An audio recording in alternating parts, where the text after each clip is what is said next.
কিছু বলবা?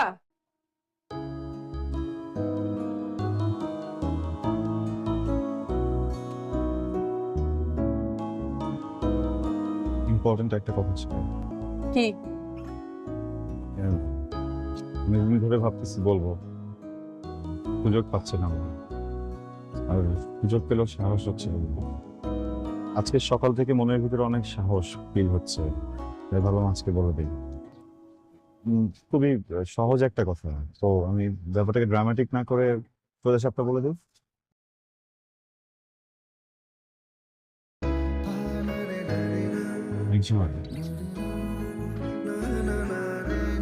I love you.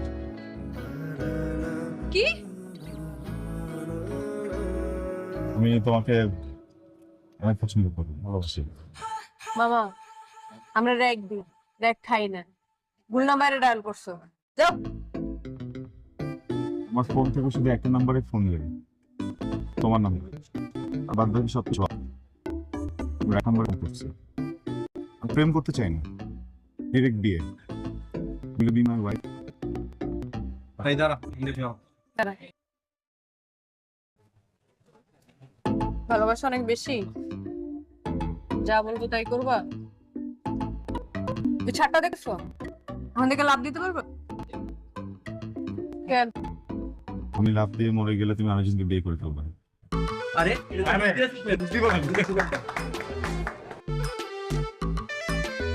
আচ্ছা, তাইলে এক কাজ করো,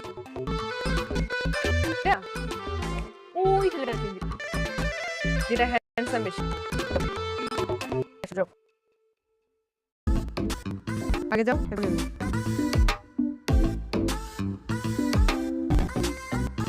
শোন, প্রত্যেকটা ডিপার্টমেন্টে আলাদা আলাদা ক্লাব খুলবো। ওই ক্লাবে কোনো ধরনের পলিটিক্যাল কোনো ইস্যু নিয়ে আলাপ আলোচনা হবে। আমরা স্পোর্টস, তারপর হচ্ছে আদার যেসব এক্সট্রা যেসব এক্সট্রা কারিকুলার অ্যাক্টিভিটিস আছে। কি কথা? নির্ঝর পাঠাইছে আমাকে ভাইয়া। কে? নির্ঝর। নির্ঝরকে? সাদা ড্রেস পরা মেয়েটা। কেন পাঠাইছে? এটা দিতে বলছে। কি এটা? গিফট হবে মনে হচ্ছে। খোলো। আপনার গিফট আমি করবো? খুলতে বলছি না? জি ভাইয়া।